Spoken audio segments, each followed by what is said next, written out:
Parece-me que eu tenho uma instrução muito especial, específica, e que vocês vão notar que eu estou com um certo peso no espírito, em razão do que eu vejo, de modo que o que eu vou falar no espírito tem que ser aplicado, tem que ser praticado, se nós quisermos ser mais do que vencedores.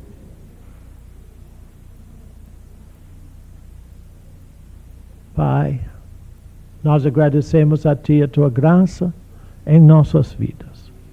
Louvamos a Ti por Tua palavra e pelo Espírito Santo que nos ensina a verdade. Assim, Pai, instrua-nos nesta hora, para que sejamos pessoas preparadas por Ti, para glorificar o Teu nome na terra. Em o nome de Jesus. Amém. Segunda-feira passada, de manhã, Deus falou muito claro comigo. Fale com os irmãos. Noé achou graça diante dos olhos do Senhor. Hoje eu quero usar como título, talvez, coroado de graça e misericórdia. Uma frase que os irmãos já ouviram muito em nossas considerações de Salmo 103. Mas provavelmente ainda não nos chegou no íntimo o que significa isto na prática do dia a dia. De forma que abra sua Bíblia em Gênesis capítulo 6. Gênesis capítulo 6.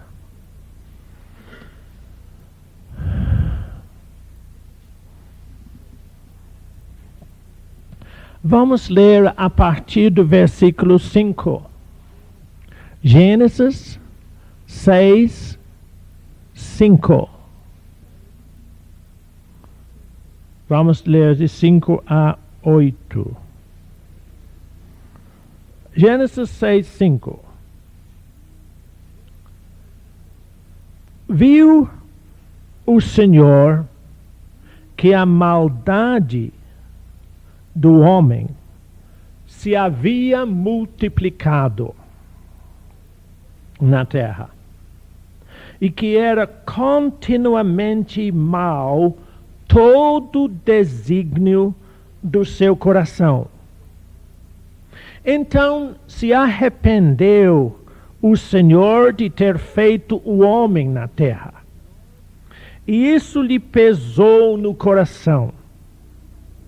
Disse o Senhor: farei desaparecer da face da terra o homem que criei, o homem e o animal, os répteis e as aves dos céus, porque me arrependo de os haver feito. Porém, Noé achou graça diante do Senhor.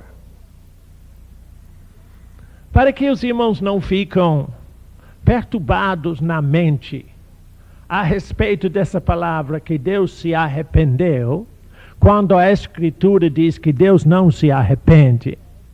A palavra arrependeu aqui foi a melhor palavra que os tradutores do original podiam achar para nos mostrar uma situação no coração de Deus que é muito difícil de descrever. Essa palavra arrepender quer dizer ter uma profunda compaixão e tristeza por o homem ter se entregue à corrupção e a Satanás de forma que se fez. Ou seja, foi muito cedo, muito rápido depois de Éden e a queda de Adão, que todo mundo correu no pecado. E tudo ficou corrompido. Nós sabemos que toda a natureza, toda a criação de Deus foi totalmente deformado pela corrupção e a mentira que Satanás introduziu no jardim.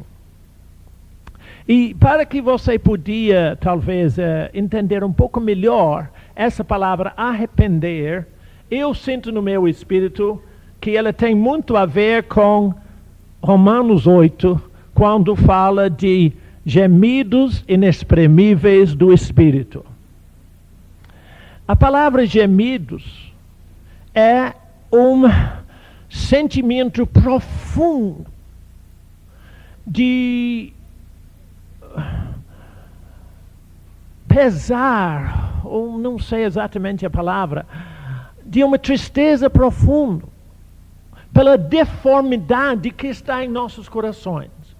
Olha, quando você ora em línguas, muito disso que o Espírito Santo faz intercedendo por você, é porque ele sente um profundo, inexprimível consternação quanto à deformidade que está em nós.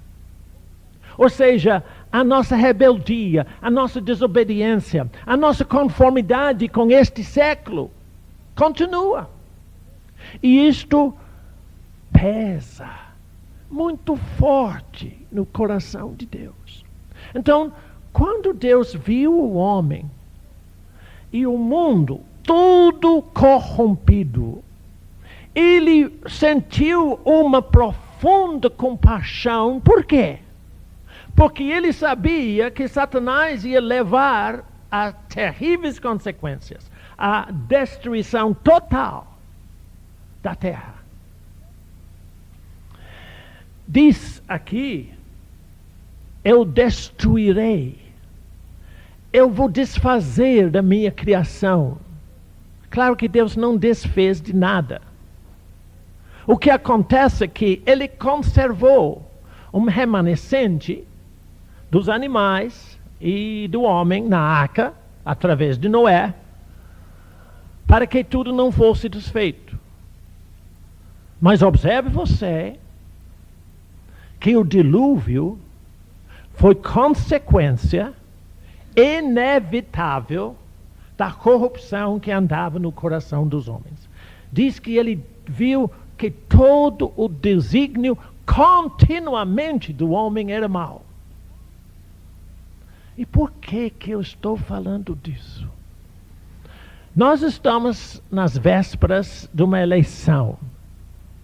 Graças a Deus eu não tenho esse problema.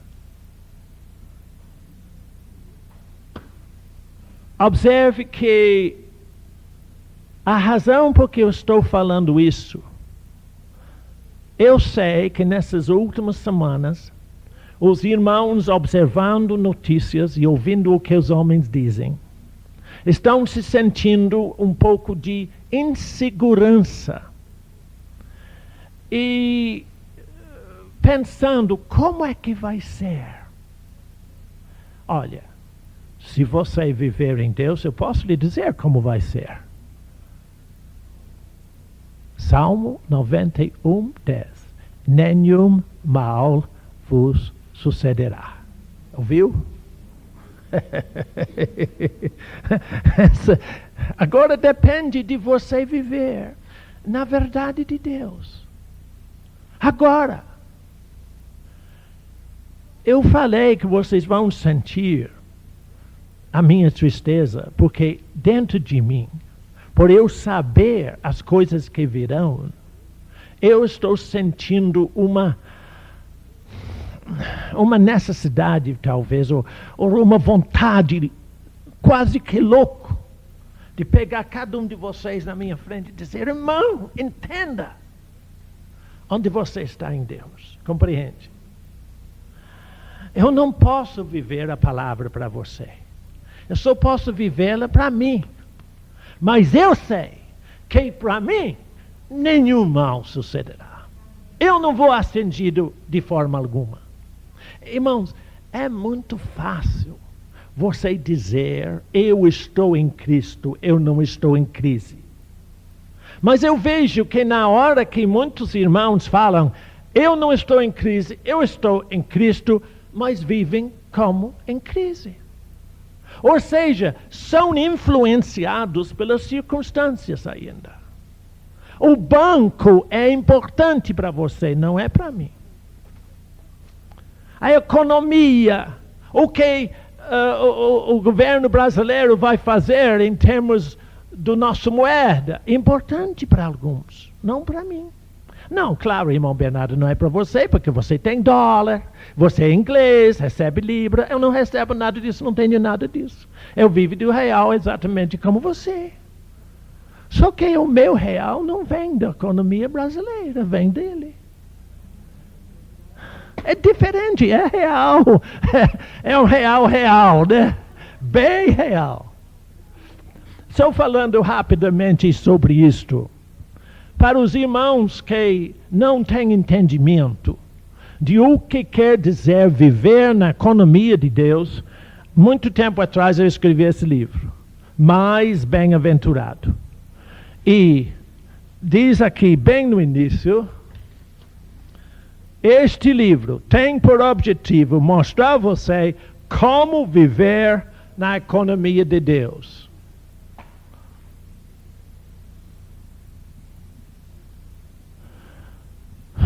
O que eu quero é que você venha se desligar das influências deste mundo.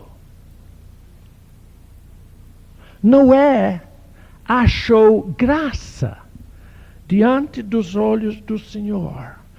Que diferença isto fez na vida dele?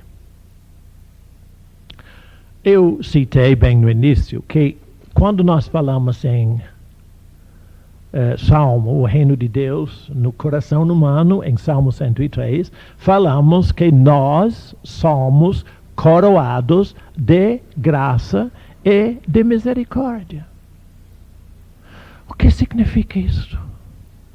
Será que isto faz uma diferença em nossa prática, em nossa vida de dia a dia?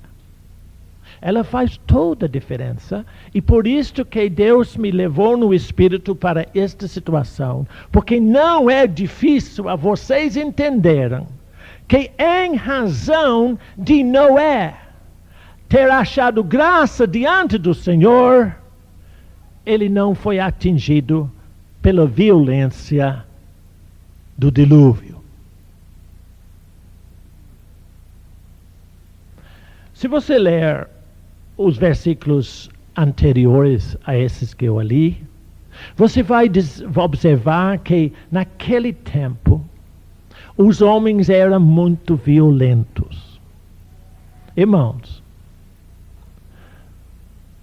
o nosso mundo, a sua rua, as pessoas na escola com você, as pessoas no seu trabalho vão ficar cada vez mais violentos.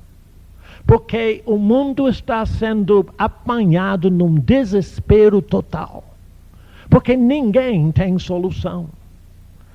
E você já está observando um pouco disso na televisão. Minha irmã me falou ontem, eu não vejo televisão mais não. É bom para você não ficar com medo. Eu vejo televisão. Porque ela confirma o que eu já sei. Que está ficando de mal a pior. A violência vai aumentar em torno de tudo. Tudo que você toca, todos os seus e tudo.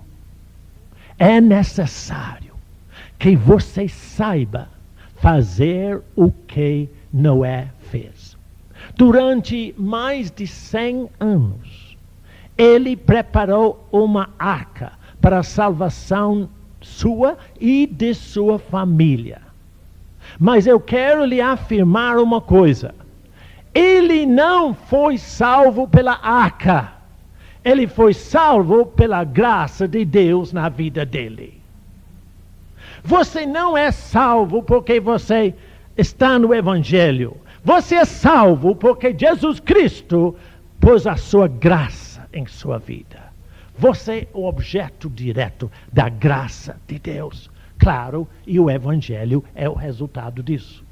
A arca foi resultado da graça de Deus que operava no coração de Noé. Agora vamos ler mais uns versículos naquele capítulo 6. A partir do versículo 11. A terra estava corrompida à vista de Deus. E cheio de quê? Tá bom. E daqui na frente um pouco, eu vou dizer porque eu disse que os dias que vêm serão muito violentos. Não importa quem você elege, não importa o que os Estados Unidos faz, não importa o que a FMI faz ou não faz, isso não entra no caso para nós. Vai ser violentíssimo. Viu Deus a terra, e eis que estava corrompida, porque todo ser vivente havia corrompido o seu caminho na terra. Então disse Deus a Noé: resolvi dar cabo de toda a carne, porque a terra está cheia da violência dos homens. Eis que os farei perecer juntamente com a terra. Faze uma arca de tábuas de cipreste. Nela farás compartimentos, etc, etc. E então Deus disse, deste modo o farás. Versículo 22. O último versículo de capítulo 6. Assim fez Noé consoante a tudo o que Deus lhe ordenara. A partir de hoje, cada um de vocês vão ser muito exercitados no seu espírito, pelo Espírito Santo, em razão do que vocês ouvem hoje. E ele vai estar procurando levar vocês a mudar a sua forma de vida, de modo que você faz tudo de acordo com o que Deus diz, e não de acordo com o seu próprio raciocínio e pensamento.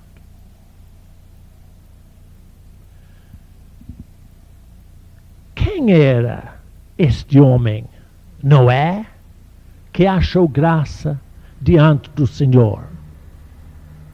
De que maneira esta graça afetou este homem?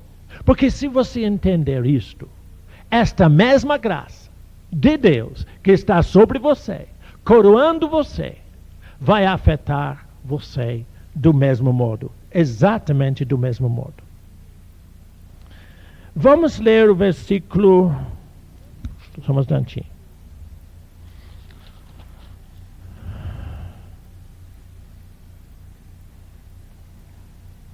Só um instante que eu perdi o versículo que eu quero.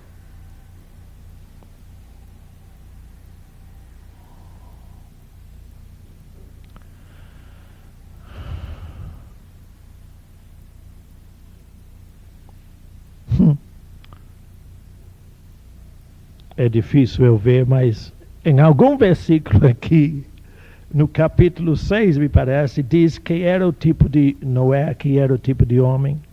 Ah, sim, achei. Desculpe. Verso 9.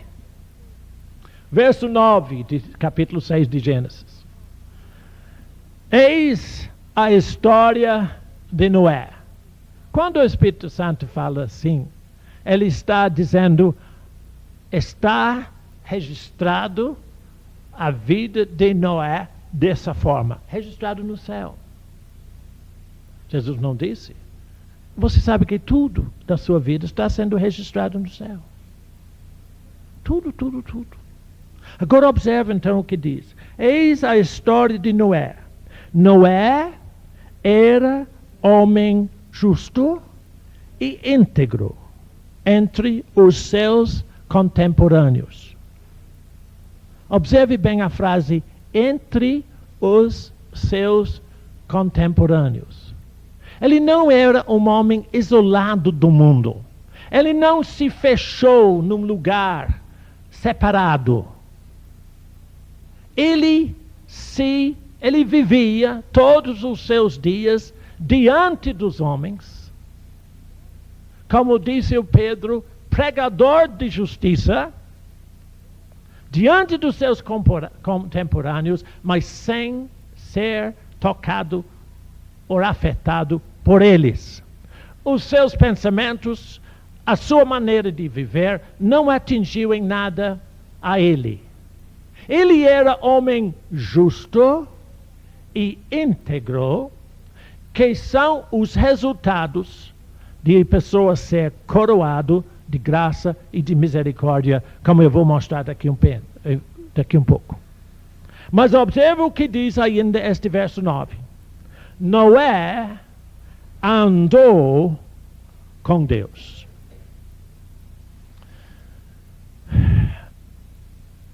Eu sei que há pessoas que, percebendo este tipo de registro, acham que Deus faz acepção de pessoas. Ou seja, Ele escolheu Noé e a sua família para ser salvo e os demais para serem destruídos. Não tem nada disso, irmão. Quando se diz que Deus se arrependeu de haver feito o homem, o coração de Deus ficou muitíssimo triste por ver que todos aqueles que Ele criou nada queriam com Ele. Só queriam fazer o que Satanás mandava nos seus pensamentos. E é por isto que eu sinto esse peso dentro de mim. Porque eu sei que em todo momento da nossa vida, Satanás procura pautar a nossa vida conforme as ideias e desígnios dele em nossa mente. Mas como foi que Noé achou graça diante do Senhor? Por uma opção muito simples, que você vai achar em Tiago capítulo 4.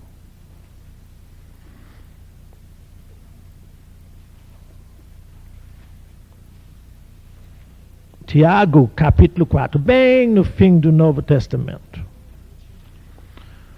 Depois de Hebreus, Tiago capítulo 4. Um versículo muitíssimo simples, mas muitíssimo importante.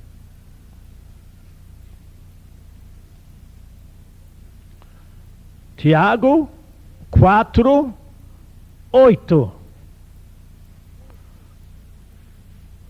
Tiago 4, 8 diz: chegai-vos a Deus, e Ele se chegará a vós outros. Ouviu?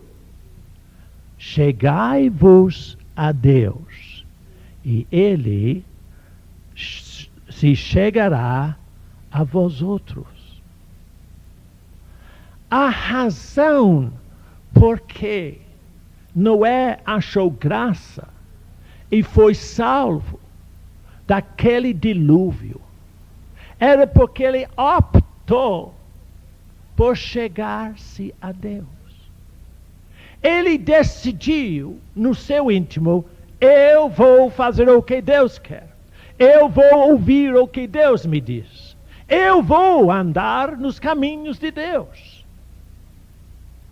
Lembre-se que todos nós temos o livre-arbítrio. Você pode viver como quiser. Ou seja, eu podia repetir. Você pode viver na crise se quiser. Ou você pode viver fora da crise, vivendo em Cristo e ser livre da crise. A opção é sua. Mas, irmão Bernardo, não é tão fácil assim. Eu sou rodeado de dívidas, de problemas, de não sei o que mais. O banco me pressiona, etc, etc. E daí? Esses são inícios das dores. Os problemas que virão sobre toda a face da terra. E se você deixar que a crise, a economia mundial afete você, você vai de mal a pior e será apanhado na crise. Porém, se você chegar-se a Deus e dizer: Deus, eu te agradeço por tua fidelidade. Eu te agradeço porque Jesus me ensinou em Mateus capítulo 6 que meu Pai Celeste bem sabe que eu necessito de todas estas coisas. A opção é sua. Ah, irmão, mas isso é muito simplista, irmão. Sim, tudo em Deus é muito simples. Até um louco pode nele andar. Então não se preocupe. Quanto mais simples você for, quanto mais longe da crise você vai viver.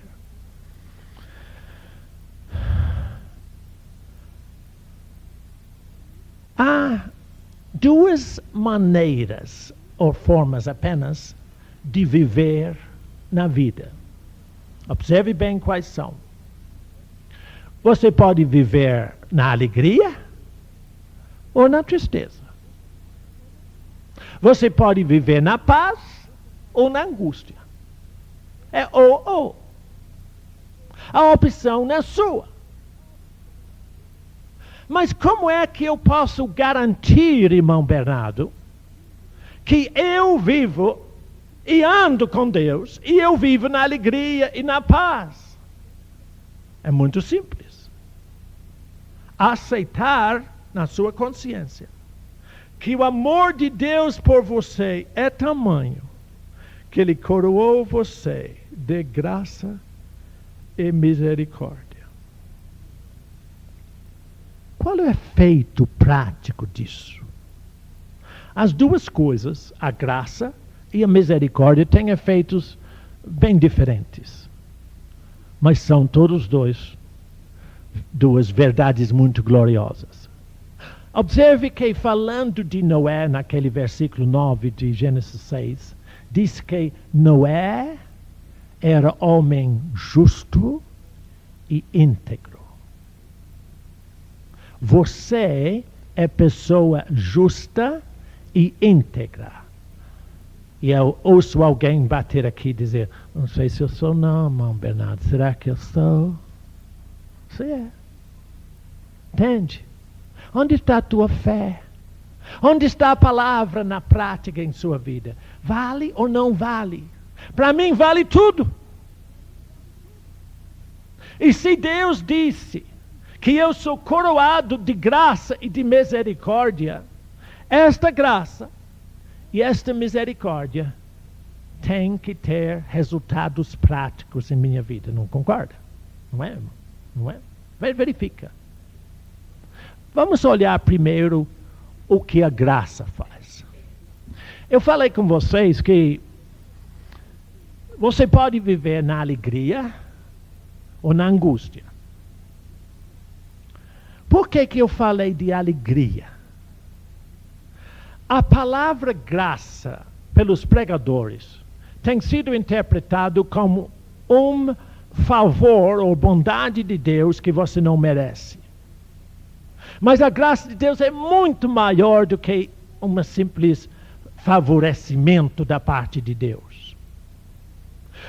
Quando Deus revelou a sua graça, a graça dele, no seu coração, Ele fez de você uma pessoa justa, ou seja, justificada em Cristo Jesus. Eu falei na semana passada a respeito de 1 Coríntios, aliás, vamos ler ela, 1 Coríntios, capítulo 1, versículo 30. Você precisa marcar esse versículo na sua Bíblia. 1 Coríntios, capítulo 1, e versículo 30 e 31. 1 Coríntios 1, 30 e 31.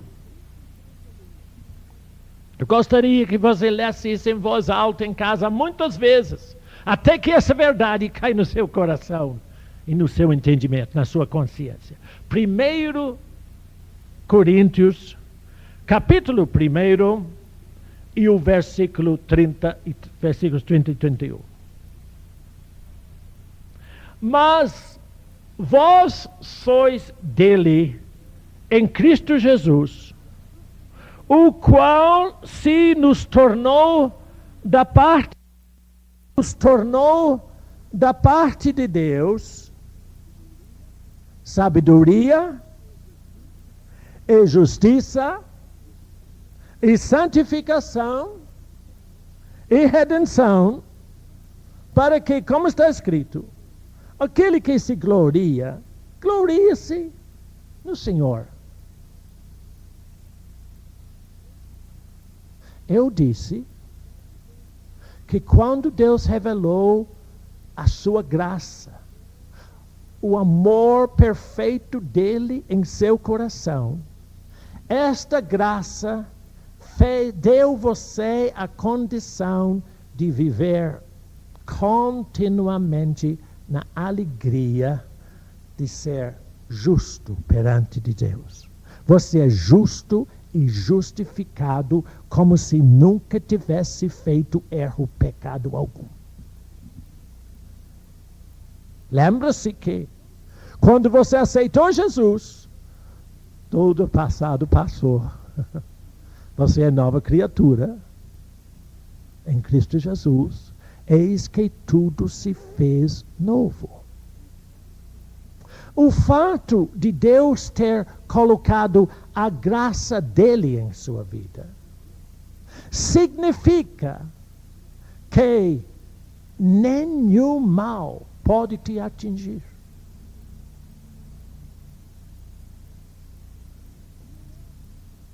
Noé achou graça diante do Senhor de tal modo que ele não foi em nada afetado pelo dilúvio. E se você, todo dia, levantar seu coração e dizer: Deus, eu te agradeço hoje, porque eu sou coroado da tua graça, nada da crise pode te atingir. Mas diz que Noé era justo e íntegro. Essa palavra íntegro ou perfeito é para nós uma concepção totalmente nova. Mas ela é muito relacionada com Salmo 103. Nós vamos para lá. Salmo 103.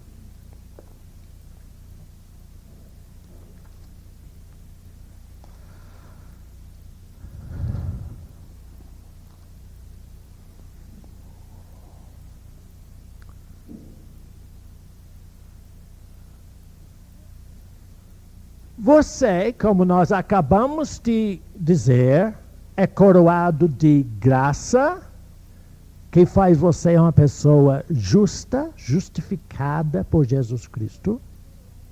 E você é coroado também de misericórdia. Essa palavra misericórdia é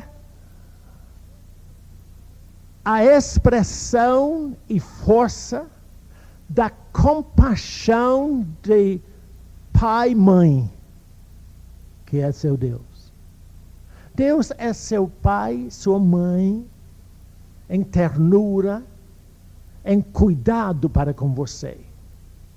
Quando nós falamos dos cuidados de Deus, é a figura de a mãe com o recém-nascido nos braços. Isto é a forma que Deus cuida de você.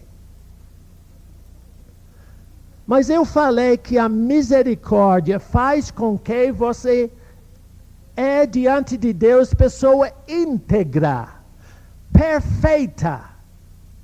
Eu sei que é difícil você dizer, será? Eu vou lhe ver como é em Salmo 103. Veja a partir do versículo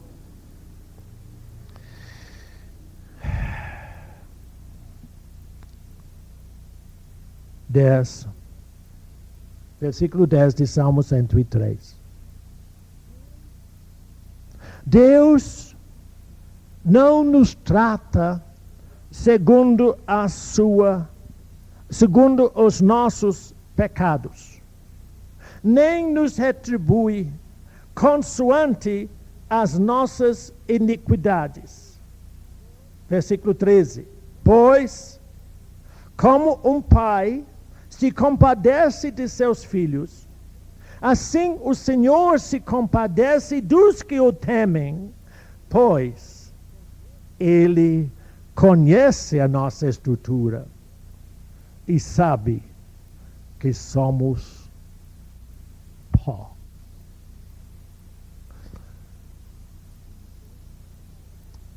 Um parêntese aqui, irmão. A graça e as obras são mutuamente exclusivas. Ou seja, ou você vive na graça de Deus, sabendo que não há nada que você pode fazer para você mesmo, ou você vive sempre procurando fazer obras boas e se dá fora da graça. Você não pode ter as duas coisas em sua vida. Nós somos salvos simplesmente pela graça de Deus e não por nada que há em nós. Nada. O apóstolo Paulo disse que eu sei, irmãos, que na minha carne não habita bem nenhum. Deixa eu falar a respeito dessa palavra habitar. Deixa eu perguntar. Você tem casa ou apartamento, não tem? O que é a sua casa? O que é o seu apartamento? O lugar onde você habita, não? Mas não é você, não. A sua casa não é você. Seu apartamento não é você. É só o lugar em que você habita. Este corpo habita ou o espírito ou a desobediência. Então, o apóstolo Paulo falou, olha, eu não tenho ilusões quanto a mim, não. Eu sei que em mim, na minha carne, na minha alma, não habita coisa boa, não. Mas graças a Deus, eu sou o que eu sou, pela graça do Senhor na minha vida. Ele lembra, irmão, que nós somos fracos e falhos. Nós somos pó. Mas Ele nos coroou de misericórdia, que faz com que a compaixão dele cobre tudo. E nos faz íntegros aos olhos do Senhor. Essa integridade é todo o caráter de Jesus Cristo que Ele deu para nós, de graça. Lembra-se, irmão, somos produto da graça e misericórdia de Deus em Jesus Cristo.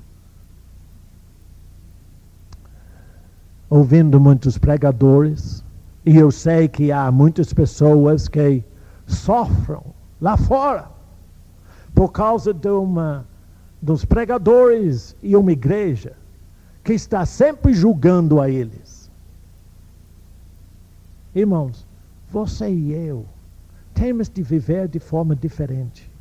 Nós temos de mostrar às pessoas o que Jesus Cristo disse para Nicodemos. Deus não enviou o seu Filho ao mundo para que julgasse o mundo, mas para que o mundo, por ele, fosse salvo. Pessoas têm uma ideia totalmente errônea, totalmente distorcida da grandeza do caráter e coração do nosso Deus. Deus ama todos os homens, todos eles, de forma tão grande, que Ele enviou Jesus Cristo para eles, para cada um. A pessoa mais vil que você conhece, Deus ama e quer livrar aquela pessoa. Mas Deus não pode livrá-lo se Ele não quiser. Por isso que cabe a nós vivermos de uma forma diante dos homens que eles serão salvos, que eles verão na graça e misericórdia de Deus em nossa vida, para serem salvos no dia do Senhor. Antes que nós vamos para Mateus 24, observe então o que acontece por você ser coroado de graça e misericórdia. A graça de Deus em sua vida faz você justo. A misericórdia de Deus em sua vida faz com que você é aceito, apesar das suas falhas. Porque Ele é um pai que tem compaixão dos seus filhos. Deu para entender isso? Deu para entender isso? Agora vamos para Mateus 24. A razão por que Deus me falou para falar em Noé e a graça que ele recebeu. Mateus 24. Vou ler vários versículos aqui, porque é uma instrução e ensinamento de Jesus muito importante. Vamos começar no verso 3. Mateus 24, 3. No Monte das Oliveiras, achava-se Jesus assentado quando se aproximaram dele os discípulos, em particular, e lhe pediram: dize-nos, quando sucederão estas coisas? E que sinal haverá da tua vinda e da consumação do século? E ele lhes respondeu: vede que ninguém vos engane. Vamos para versículo 12.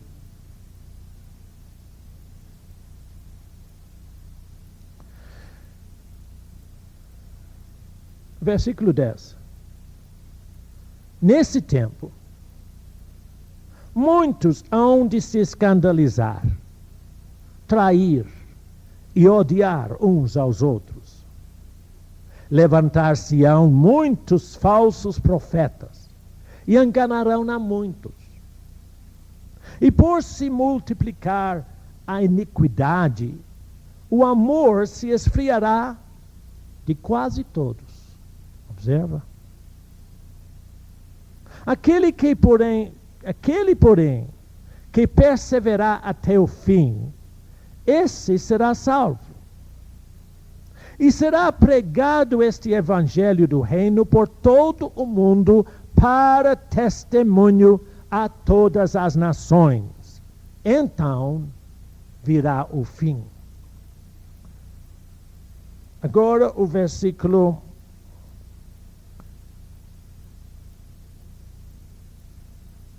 36.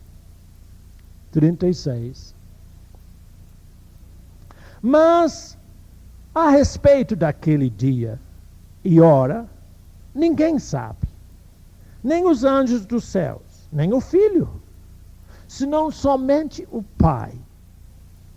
Pois assim como foi nos dias de Noé, também será a vinda do Filho do Homem. Porquanto, assim como nos dias anteriores ao dilúvio, comiam e bebiam, casavam-se e davam-se em casamento, até ao dia em que Noé entrou na arca, e não o perceberam, senão quando veio o dilúvio e os levou a todos. Assim será também a vinda do Filho do Homem.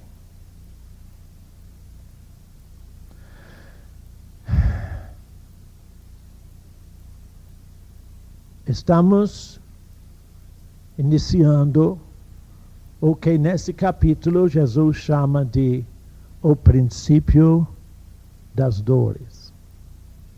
Não sei quanto tempo isto durará. Sei que vai ficar cada dia pior.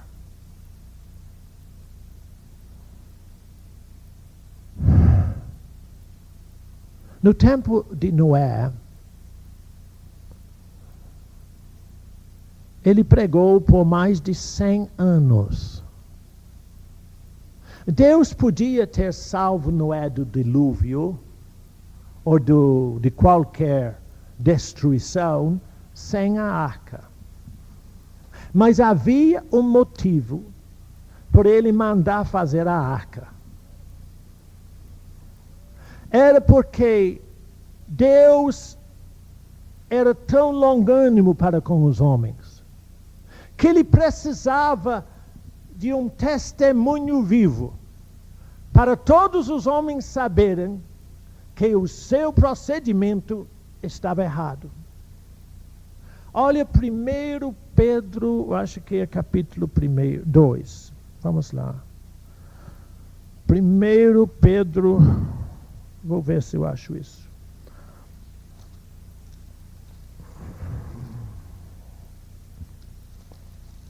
Só um instantinho que eu acho. 1 Pedro 3, versículo 20. Vamos ver o versículo 18, que é muito mais bonito.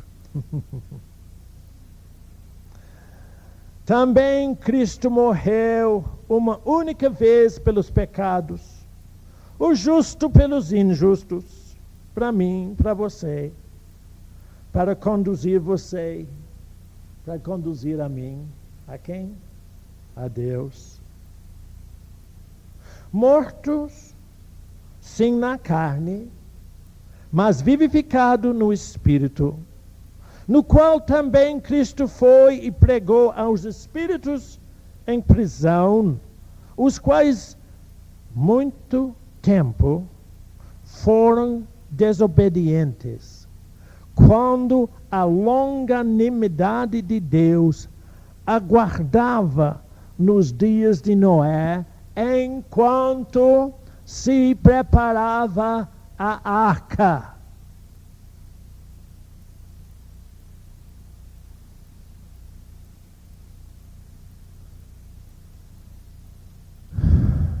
A arca, meu irmão, eu falei, não foi a salvação de Noé. Eu sei que ele entrou na arca e foi salvo das águas. Noé foi salvo por causa da operação da graça de Deus na vida dele. A razão da arca é que Deus precisava chamar a atenção dos homens. E Deus prolongou a construção da arca por mais de 100 anos. Para que ninguém naquela geração pudesse dizer, eu não sabia. Eles continuavam sendo desobedientes. Continuavam caçoando daquele velho que estava preparando uma arca na terra seca. Arca longe do mar, longe da água, só pode ser um louco. Eu tenho um amigo da minha infância, aliás, é um colega de escola da minha infância que é meio louco. Eduardo conhece ele. Ele gosta de construir barcos. E ele está construindo no quintal da casa dele um barco quase o comprimento desse aqui, muito grande. Não há caminhão que carrega. E é longe lá do mar. E tem árvores na frente. E ele está há muitos anos construindo esse negócio. A última vez que eu estive lá, eu perguntei, Vera, minha irmã, o barco dele está indo? Claro que está. nunca vai ficar, nunca vai ver água. Os homens achavam que Noé era totalmente biruta. Construindo isso para quê? Porque Deus vai mandar chuva. O que é chuva? Mas nunca tinha visto chuva. Água. Vai ter um dilúvio. E esse negócio vai boiar aqui. Compreende? Então, foi a longanimidade de Deus que demorou. Por que Jesus não veio ainda, irmãos? Porque a longanimidade de Deus deseja que você prepare seu testemunho no Evangelho para que eles sejam salvos. Olha 2 Pedro capítulo 2. 2 Pedro 2. Vamos ver se achamos o versículo aqui. Versículo 4.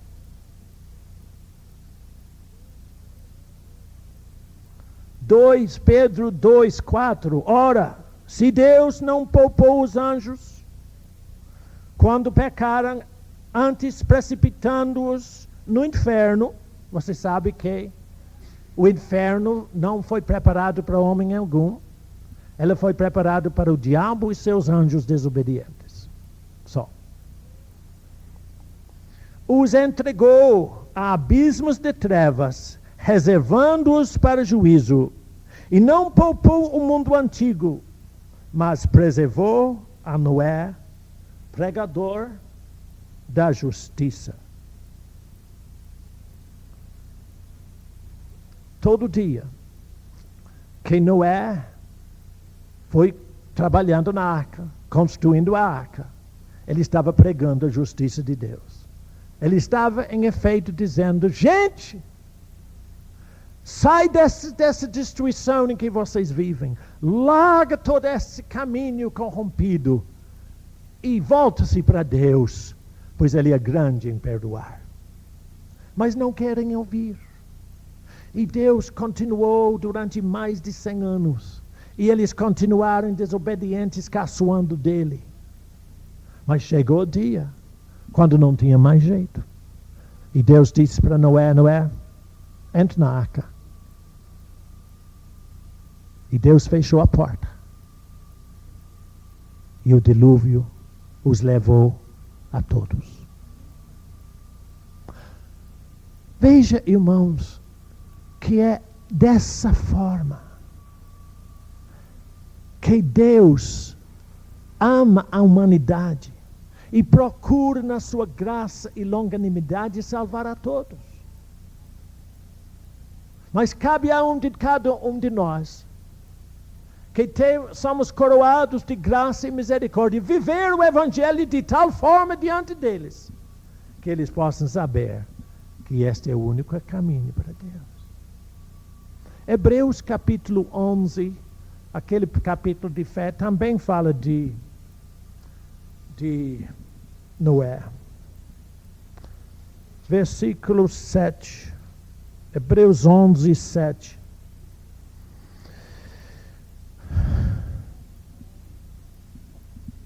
Pela fé, Noé, divinamente instruído acerca de acontecimentos que ainda não se viam, e sendo temente a Deus, aparelhou uma arca para a salvação de sua casa, pela qual condenou o mundo e se tornou herdeiro da justiça que vem de fé.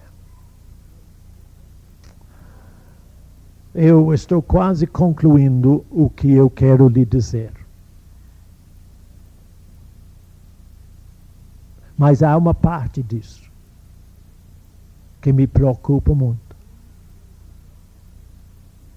Eu iniciei dizendo que não adianta dizer: eu não estou em crise, eu estou em Cristo, se você viver influenciado pela crise.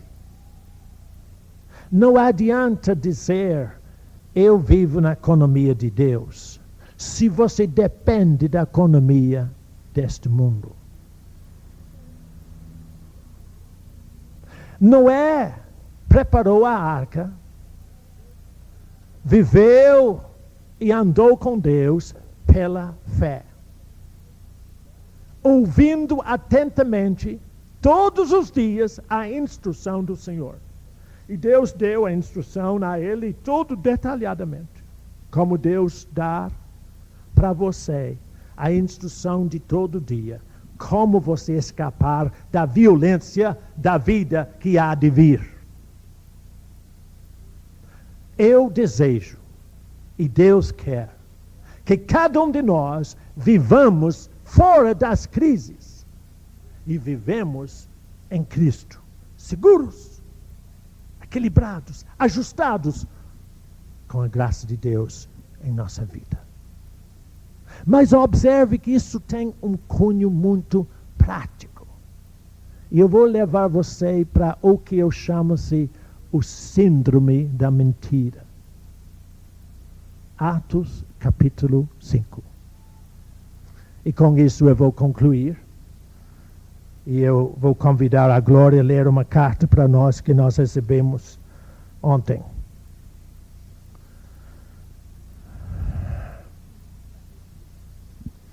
Atos, capítulo 5.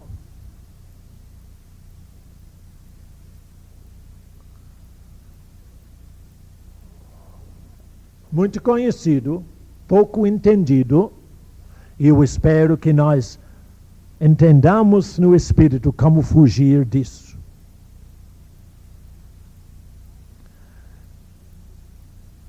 Atos 5, Ananias e Safira. Certo homem, chamado Ananias, com sua mulher Safira, vendeu uma propriedade. Mas, de acordo com sua mulher, reteve parte do preço. Observe isso. E levando o restante, depositou-o aos pés dos apóstolos.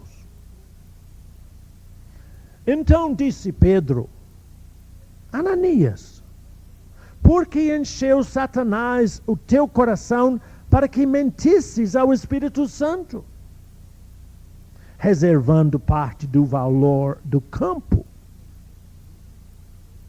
Conservando-o, porventura, não seria teu? E vendido, não estaria em teu poder?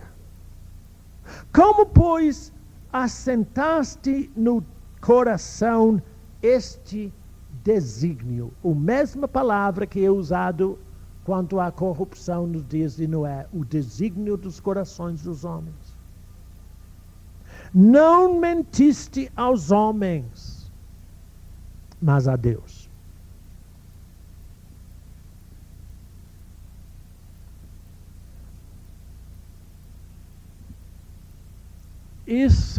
Esse síndrome da prática da falsidade ou da mentira é muitíssimo comum. Ninguém, vocês todos aqui sabem disso, ninguém é obrigado a ofertar para Deus coisa alguma. Você faz se quiser. Você faz porque você quer ser participante da obra do Senhor. E como você vai ver nesse livro, eu falo que se você quer viver fora da crise, aprende os princípios do reino de Deus. O segredo de receber de Deus é dar. Infelizmente, Satanás inverteu esse negócio. Não são poucas pessoas que me telefonam e dizem: irmão Bernardo, ore para mim, porque Deus abençoa a minha vida, eu vou contribuir para o trabalho, para o ministério. Eu não oro não, porque eu sei que não vou fazer assim. Que Deus não opera assim, irmão. Deus opera o inverso. Você dá e Deus, então você abre espaço para Deus dar. Mas enquanto você se fecha, como é que Deus faz? Quanto água eu posso pôr num copo cheio? Hein? Nada, absolutamente nada. Então vamos fazer o copo para ele encher. Compreende o que estou dizendo? Ananias e Safira praticaram uma mentira diante da igreja, diante dos irmãos, dizendo: olha, Deus nos abençoou, está tudo aqui, Pedro. Mentira. Entendeu? Não foi tudo aí. Não havia nenhuma dificuldade se eles tivessem chegado e disse: Pedro, nós vendemos uma propriedade, pusemos metade no banco e trouxemos outra metade. Bom, pode fazer. Mas o que eles praticaram com aquela mentira? A falta de fé em Deus. Safira, vamos guardar um pouco no banco, porque se não, sabe, lá na frente talvez a gente venha necessitar. Pé de meia. Entende o que eu estou dizendo? Guardar um pouquinho, porque amanhã, Jesus disse, suficiente para o dia de hoje, é o mal do amanhã. Ele que cuida do amanhã, irmão. O que nós temos que cuidar do dia de hoje. O que eu faço diante de Deus hoje. Noé achou graça aos olhos do Senhor, e esta graça e misericórdia que coroou a vida de Noé fez com que ele fosse um homem justo e íntegro perante Deus. E Tiago diz, em nada deficiente. Jesus diz a mesma coisa em Mateus 6. Deus quer que você seja abençoado abundantemente. Mas existe um princípio no reino de Deus que todos nós temos dificuldade de aprender. Que as limitações da vida de Deus em nós, as limitações estão aqui. Marcos 4:24 diz que de acordo com a sua medida, vos será medido. Se você for generoso em Deus, Ele é generoso para você. Mas toda essa condição tem que partir de você, compreende, meu irmão? Eu falei que eu queria ver se eu posso, no Espírito Santo, dar-lhe uma instrução para o dia de amanhã. Para como você pode garantir a sua vida e a vida de sua família diante da crise que vem sobre todo o mundo. Qual é essa instrução? Aprenda o caráter de Deus. Aprenda a viver em Deus como Deus é para você.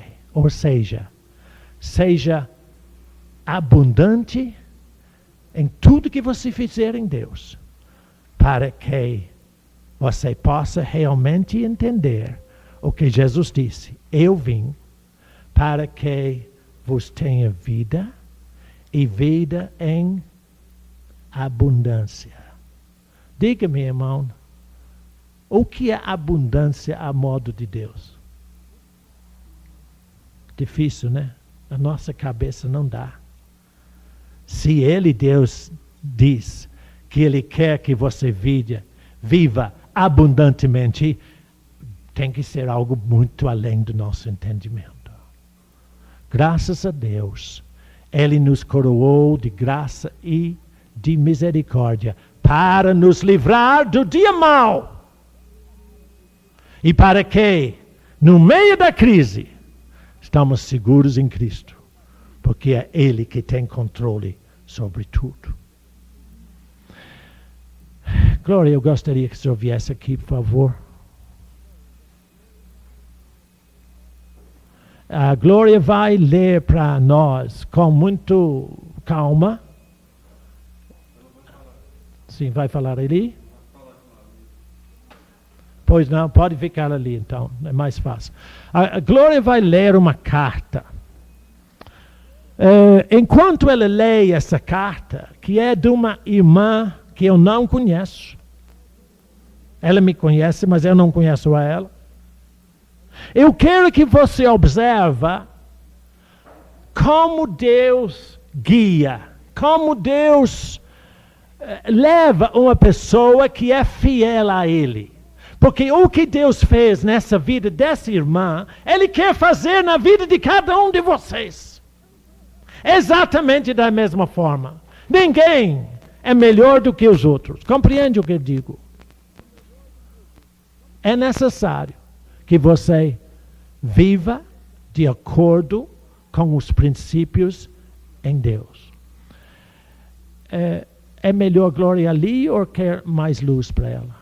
Quer mais perto da luz? Hein? Tá bom? Tá bom. Então a Glória vai ler. Vamos prestar atenção porque são princípios da operação de Deus na vida de uma pobre senhora. São Paulo, 24 de setembro de 1998. Irmãos do Ministério Verdade Viva. Havia 2 anos que eu tinha nascido de novo e era o ano de 1990. Houve uma conferência com o nosso amado irmão Dave Robertson, mas o pastor da obra não me deixou ir, porque eu era nova convertida e a reunião era só para líderes. Mas o meu irmão de carne e irmão em Cristo também, muito teimoso, no dia da reunião, levantou-se bem cedo, foi para o local e ficou na porta, esperando uma oportunidade. E conseguiu entrar. Voltou para casa muito radiante e disse: "Olha, você que deveria ter ido assistir aquela reunião", falava ele com muito entusiasmo. Naquele dia, o irmão Dave orou por ele, e para ele aquela oração foi uma confirmação de Deus, de que Deus estava preocupado em saciar a nossa sede da verdade. Esse meu irmão que assistiu à conferência anotou tudo o que ele pôde, o que o irmão Dave falou, as referências bíblicas, e o ensinamento de que nós devíamos orar em línguas, hora após hora. E trouxe aquilo para mim, e eu acreditei naquilo. Mesmo sem conhecer o irmão Dave, eu acreditei, porque eu li aquilo na palavra. Então, eu comecei a orar 15 minutos. E foi horrível, demorou tanto, mas eu insisti. Quando foi no mês de dezembro, houve outra conferência. E eu fui e conheci de perto o ensino, Poder para Mudar. Em 1991, se não me falha a memória, eu comecei a fazer o programa OTS. E me dediquei muito, de corpo, alma e espírito.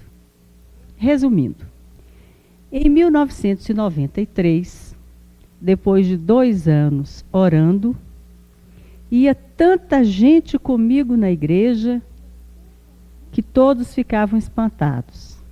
E o pastor, debochando de mim, dizia: "Por que você não traz mais pessoas?"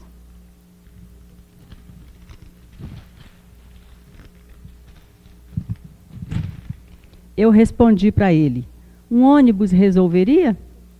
Ele não acreditou que eu estava dizendo a verdade. No domingo seguinte, eu cheguei à igreja com um ônibus com mais ou menos 50 pessoas.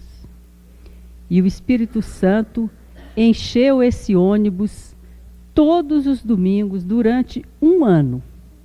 Eu saía da periferia e ia em direção ao centro. Em 1995, o pastor me ungiu, porque ele se viu obrigado a fazer isso.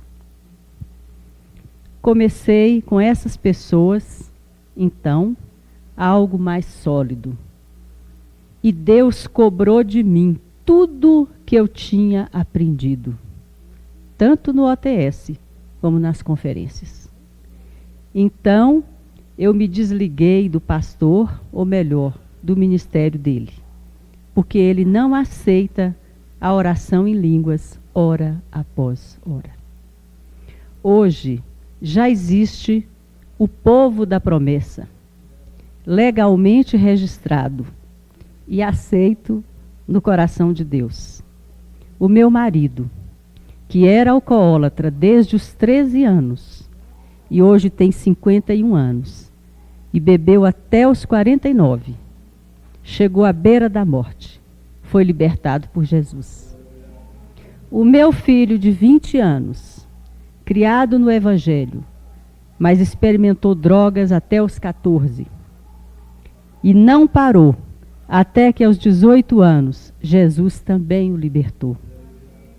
O meu marido hoje é tecladista. O meu filho mais velho é guitarrista. E o de 9 anos é baterista. Eles é que tocam na casa de oração. E fazem OTS. Eles ainda estudam. E o Espírito Santo os tem agraciado. Os irmãos me desculpem tomar o tempo de vocês, mas sinto um mover de Deus dentro de mim para lhes dizer que para mim e toda a congregação que hoje está junta, que nós somos muito gratos a tudo que vocês nos ensinaram. Irmãos, além do problema do esposo e do filho, eu tinha perdido coisas no valor de mais ou menos 120 mil reais. E eu estava desempregada. Mas fui confessando a palavra, adorando a Deus, orando em línguas, hora após hora. Me joguei nas mãos do Senhor. E Ele foi fiel nas suas promessas. Dou graças ao meu Deus, todas as vezes que me lembro de vós, fazendo sempre, em todas as minhas orações, súplicas por todos vós, com alegria. Que Deus os abençoe. Pai, agradecemos a Ti a graça sobre esta irmã e a sua família. A mesma graça que está sobre nós e as nossas famílias. Que possamos proceder perseverante na Tua verdade. E não sermos egoístas com as coisas de Deus, mas encherem os ônibus para que as pessoas sejam salvos. Abençoe cada um que está aqui na Tua presença. E juntos nós dizemos, Pai, abençoe esta irmã. Enche-a cada vez mais da Tua graça, do Teu poder. Abençoa a vida dela e todos que estão com ela. E louvamos a Ti por tudo que Tu és em nossas vidas. Em o nome do Senhor Jesus. Amém. Senhor, põe a Tua mão sobre cada uma aqui na Tua presença. Nós te agradecemos que somos coroados de graça e de misericórdia. Somos um povo perdoado, sarado e liberto e farto, suprido em Cristo Jesus. Louvamos a Ti por Tua palavra, em o nome do Senhor Jesus. Amém. Muito obrigado, irmãos, por sua paciência. Valeu a carta, não?